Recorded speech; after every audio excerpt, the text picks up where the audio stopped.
Welcome to Naked Spirituality, a video blog series of Sacred Attention Therapy and the Center for Human Awakening. My name is Rob Meager. For more information about Sacred Attention Therapy, the Center for Human Awakening, and our video blog series, please visit our website at www.centerforhumanawakening.com, and center is spelled C-E-N-T-E-R. These video blogs support one of the Center's core activities, which is collaboration and partnership with individuals, communities, and healing centers practicing personal growth and spiritual development. And our guest today is a returning and dear soul friend of the Center, Lorna Bryant, and we'll be talking with Lorna about her continued contributions to the study group through Sanctuary with Eden. And I'd now like to invite Lorna to come on screen.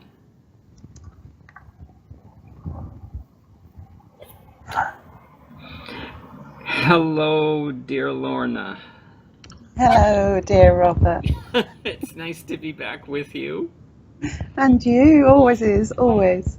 We have a beautiful, beautiful and simple, and its beauty is in its simplicity. And you begin with a quote from Muji, which says the following, quote, "Don't remind the world that it is sick and troubled. Remind it that it is beautiful and free," end quote. And then you go on to share the following.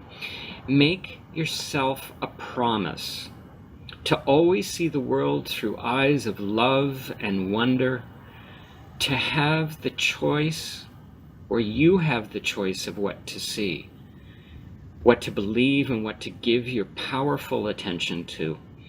If you focus through a lens of despair and anger, then that is what you will see in the world. If you choose to look through a lens of love and gratitude, everything you see will be colored by that lens. When many clear-sighted souls come together and combine their focus on beauty and love, then the people of the world can and will become free. The vast mystery of life will be also free to shine its truth down upon us as the moon does in the darkness of the night. It's beautiful. Thank you. Muji inspires me a lot. I really like that quote of his. And the thing about Muji with his quotes is that they're all spontaneous. They're usually taken from his talks, which is lovely. So, yeah, I think it's something, that whole theme about how you look at things is something that I've always seen in the world and in people, the way that they view themselves, the way that they view others, and the way that they view the world, and where their focus lies. And I think the moon, the analogy of the moon shining in the dark sky, and so that the moon creates light, is kind of, it's a bit, it's like that. I mean, it's I don't know why it is, but I think the human brain originally was wired, obviously the primal brain, to always see danger and to survive and to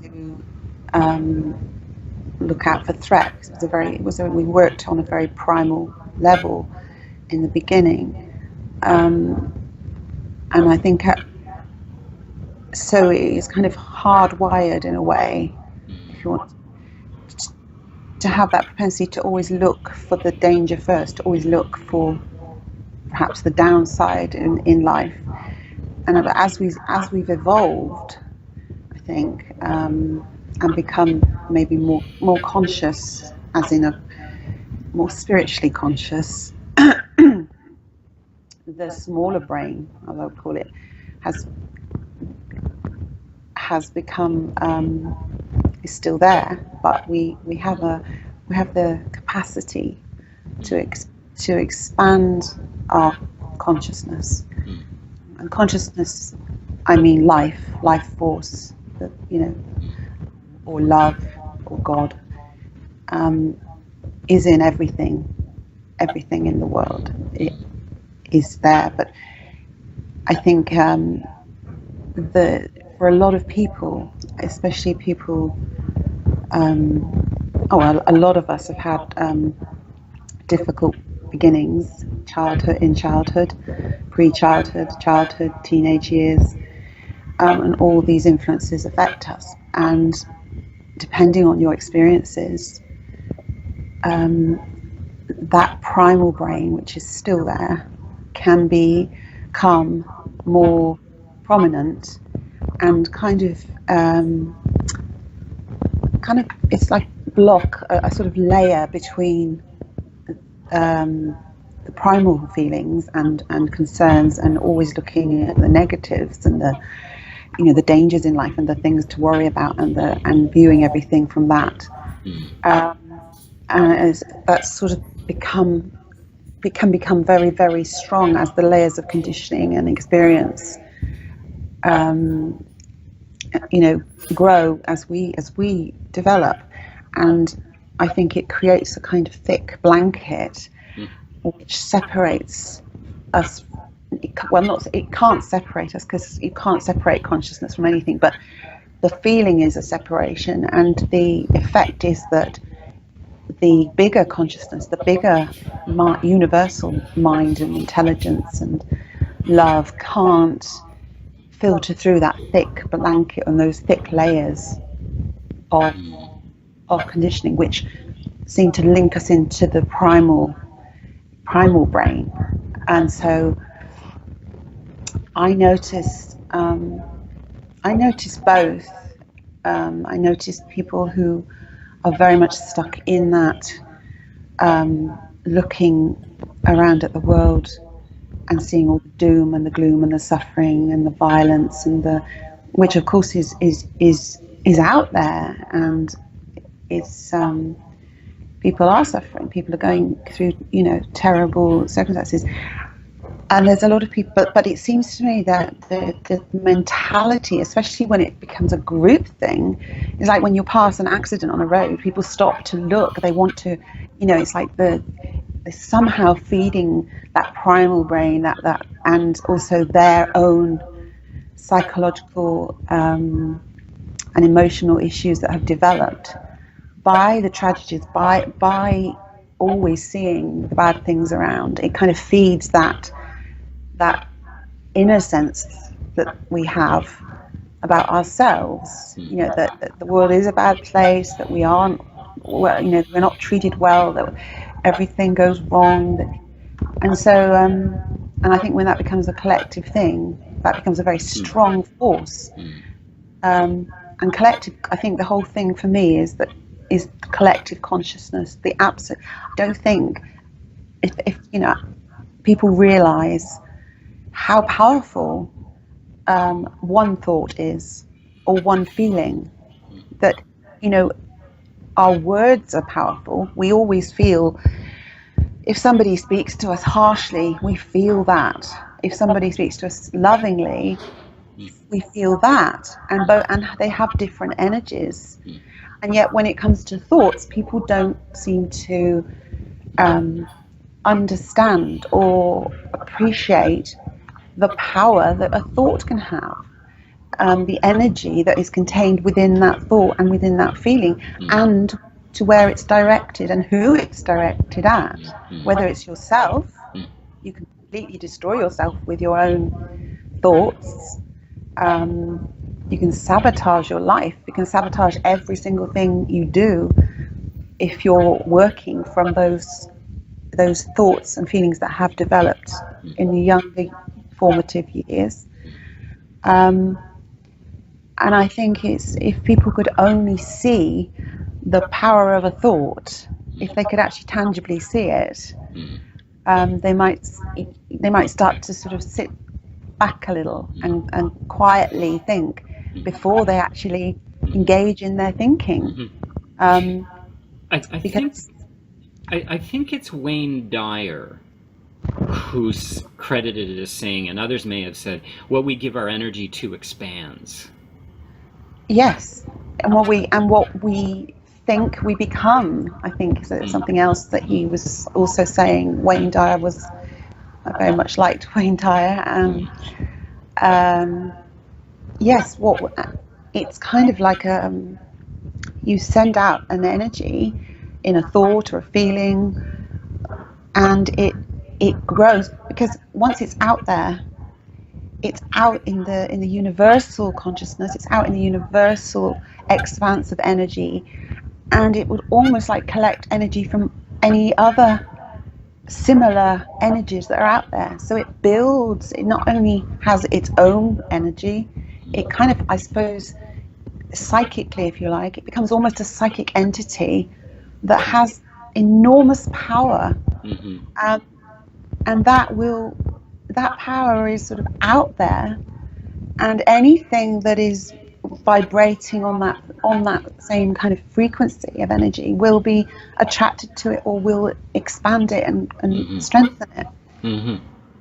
So, whereas, and I think what I realise, and I've realised over the years of writing and talking to people, is to say to someone, oh, stop thinking negatively, just think positively all the time, is actually like holding a red rag to a bull. Because people, the idea of stopping something, stop that and do that, to me is almost as bad as, it makes people feel, well, what, so if I think positively all the time, everything's going to be fine?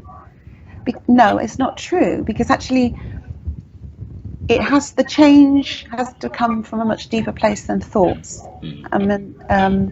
So you can't just suddenly decide to think positively.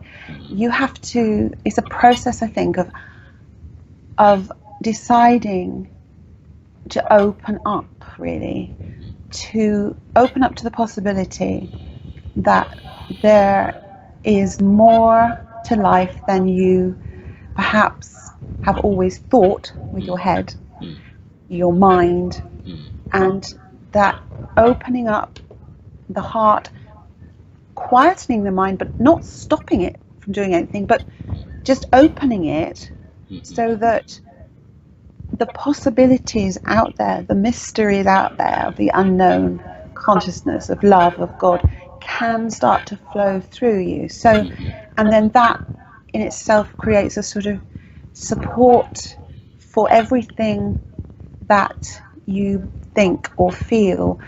So it's a kind of nourishment, a sort of universal nourishment that can inform your thinking. So we call intelligence, in a physical world, intelligence is seen as the mind, thinking, working, solving problems and that sort of thing. But for me anyway, there's a universal intelligence, and that's not about thinking, it's about wisdom, it's about inclusivity, it's about all possibilities, all joy, and that, I understand more and more, because I think talking about this with people who kind of already understand some of it, or understand it a lot, is easy for people to understand. But those people who are stuck in that, viewing the world and viewing everything that happens to them, and seeing all the negativity out there, and actually suffering it themselves, and pinning the responsibility for the suffering and the violence on other people, on politicians, or on groups, or different nationalities. And I think for people who are stuck in that very sort of, it's a kind of victim state. It's not. It's. I don't think they realise, and it's not always a poor me, but it's just.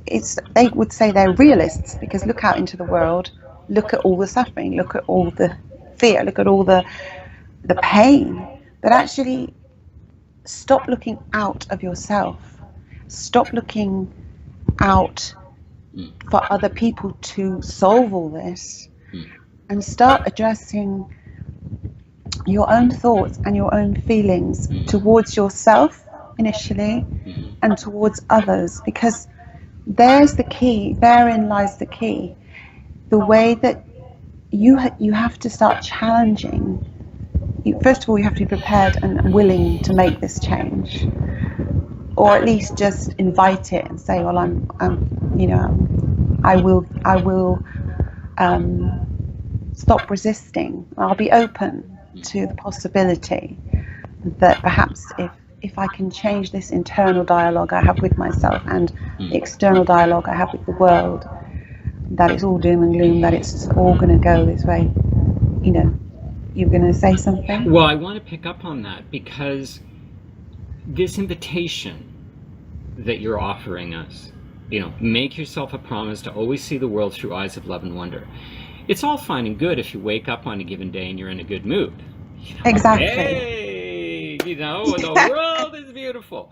But yes, it can feel... The majority of people don't. it can feel very different when, if, for example, it can be something minor, like you didn't have a good sleep the night before. It could be something that feels more significant. There could be an acute physical, malady or condition you're dealing with on the day, or it could be something that's ongoing, a condition that you've been living with. There could be traumatic experiences that you perceive that could happen throughout the day. How do we cultivate, call it whatever you want, the mindset, the behavior, the thought system, the practice, to be consistent with this promise to see the world through eyes of love and wonder, even if we're not feeling the greatest? Isn't that the big question? Yeah, and it's it's a question many people have asked me and challenged me on. I can say from my own experience, and I know I've mentioned this in the past, that I've had a lot of very traumatic experiences.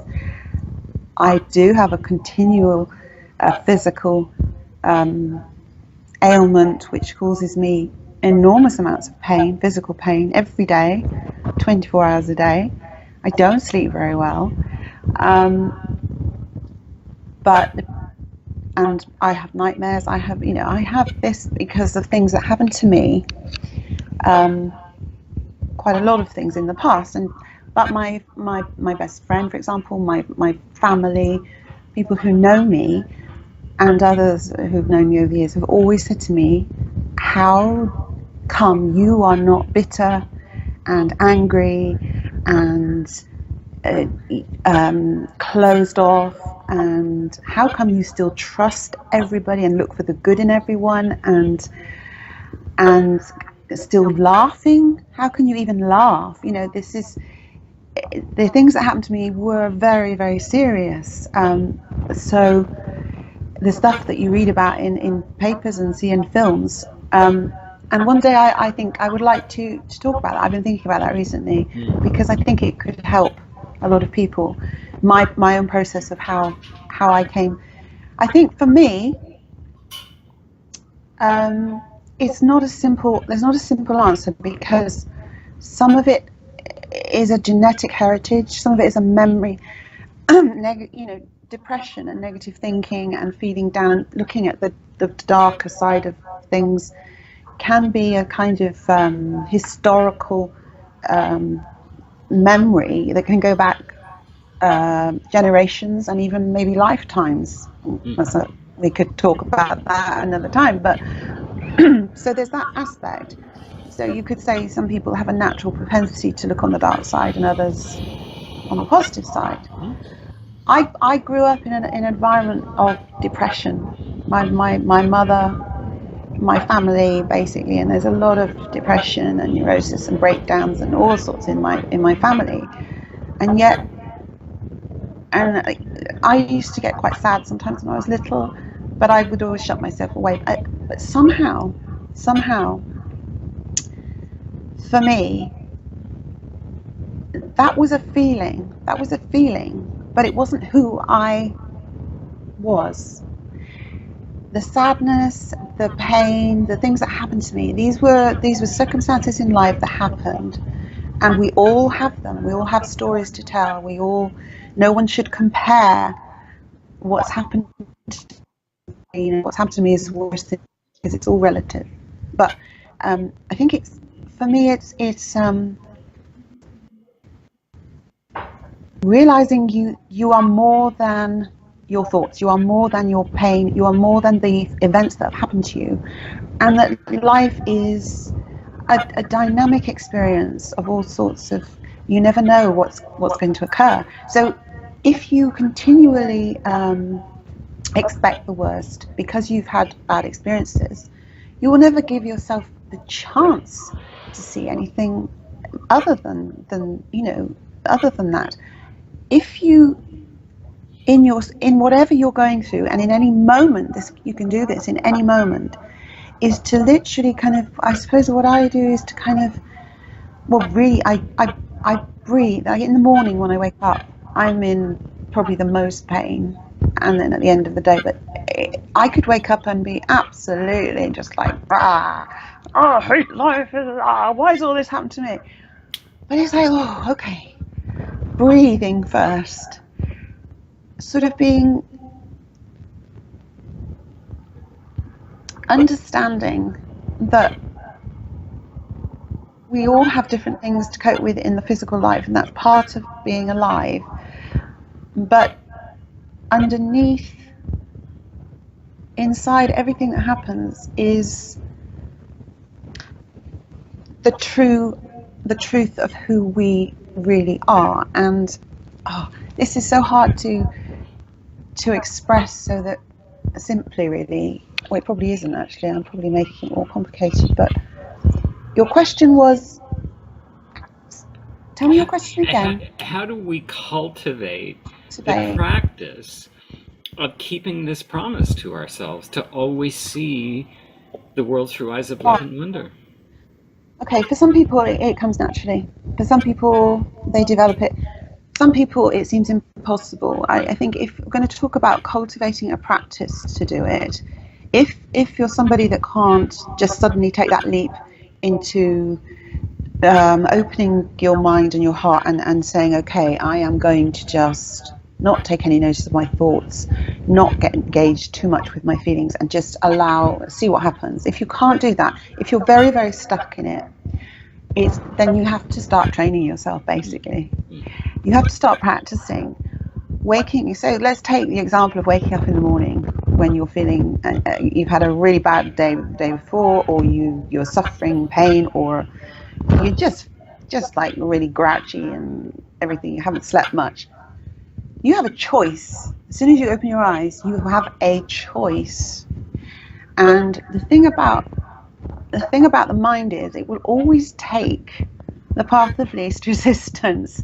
So if you don't take that choice, if you don't even see the choice, you're going to just go along with that old pattern of thinking, oh, here I am again, suffering again, isn't life a drag? What's going to happen today? It's all going to be doom and gloom. So it's a kind of, your mind at this point is in control of you. It's in control of you. It's in control of your feelings. It's in control of your bigger consciousness, in a sense. It can't control the bigger consciousness, but it can limit how much of that enters your heart and your mind. So you have a choice to open your eyes, and no matter how you feel, look around. Don't engage with that feeling of, oh, I feel dreadful. Just for a moment, don't engage with it for once. Do not feel it, but don't engage. Don't invest, as we were saying earlier, don't invest any energy into it. and just look around and find one thing, or look out the window, or or think of your children, or think of anything that brings you a warm, fuzzy, peaceful feeling. Just one tiny thing. It can be a very small thing, and it has to be, I think, to start with. If you say to people, oh, wake up and just look at the world and appreciate everything, they're going to be like, what? I can't do that. But just one thing, one moment, just for one moment. And when you tune into something that has made you happy, or does make you happy, or a color, it can be a smell, it could be some music, it could be a memory of someone's smile, it could be the trees outside, anything that will just take you out of that, into the present moment, and into feeling that appreciation and that love that you felt or you feel when you experience those things. Do that. Start doing that every morning. Do it for a moment. Then after a while, when you've managed to do it for a moment every morning, do it for another moment. Build up those moments. And you'll find, if you stick with it and trust it, you have to trust that there is a way out of the doom and the gloom. You have to trust that what you are seeing is part of what you have created yourself. And that's a difficult one for people to get, because then they start to think, are you saying that what's happened to me in my life is my fault? And I think that's another conversation as well for another time. But no, but we are all responsible, because we are all part of the same source. So everything that happens to everybody, we are all responsible for. And that, that's another hard one, because people, there was an attack here in England, as you probably know, in Manchester, a bombing. And I watch people when these events happen, and it is tragic. It's tragic. Everybody is looking to blame the people who did it. But then I think, why do I think the whole world, over the whole world, people are losing their children every minute of every day. And how often do we actually, pay attention to that? And how often do we pay attention to our own thoughts of anger, of judgment, of bitterness, of, these negative thoughts? How much time do we give those, and how much time do we actually give to loving thoughts? And for me, once you get into realizing that everything you think and everything that you put out there is affecting other people as well as yourself, you have the choice again to take responsibility for that. I don't want to be a vessel of suffering. I want to be a vessel of love. I want to take responsibility for what I'm putting out into the world, what I'm giving to everyone, what I am gifting from my heart, what has been gifted to me through consciousness, through God, through love, what I gift back, because it's a continual flow in and out, is your choice. And when you really, really start to do it, you can compare how it feels to feel negative every day and moan every day and feel sorry for yourself with how it feels to feel loving every day and look and smile at people and be a light, and see which one you prefer actually. Some people get very invested in the negative state. It becomes a very comfortable, safe place. But it's so heavy. And I think if people could take that weight off, it's like take off the weight of your perceived suffering. Stop being the sufferer and see your suffering as an opportunity to expand and grow, and to look at your suffering and see what it's actually brought you in your life, and start to appreciate that. I appreciate, if I told you what happened to me, you wouldn't probably, Robert, but a lot of people would say, how can you say that? But I do not regret anything that has happened to me, because it has brought me the understanding. It's brought me to the place I'm at now. And I'm still, as I say, a lot of physical pain, a lot of restrictions in my life, but my spiritual life, my heart and my soul feel more engaged in life, in consciousness, in love than ever before. So I can stand as a living testament that this works. I'm not saying it's an easy. Some people, as I say, will find it easier than others to understand.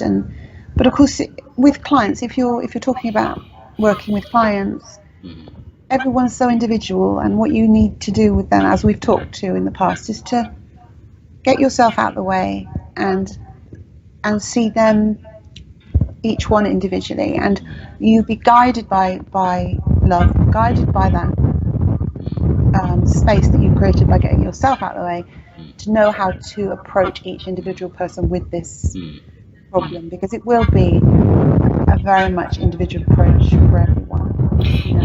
You're reminding me of that wonderful teaching. What spirit brings us to, spirit will see us through. Yes, that's lovely, isn't it? It is. Absolutely. I like it. It's like, get out, just get out of the way. Just allow life to come to you. Life will come to you and sort itself out. We are not in control of life. We're in control of nothing. So we might as well just relax and see, yes, what comes to us, and then allow life or spirit, whatever, to sort. And it really is about. I don't like saying to people relax, because that often makes people go, oh, it's a terrible, relax, will you, chill out, no, people don't like that. But it's more of a surrendering. I think we've spoken about before. It's more of a just dropping, of letting go, of breathing out instead of breathing in and holding it in, of breathing out into the wonderfulness that is the truth of who we are, which is love. It is love, and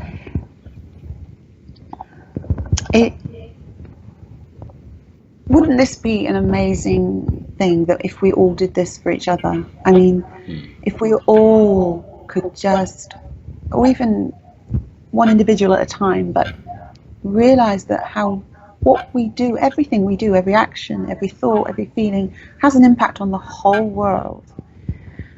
Then we start to think, well, those children that are dying in Africa, they're my responsibility too.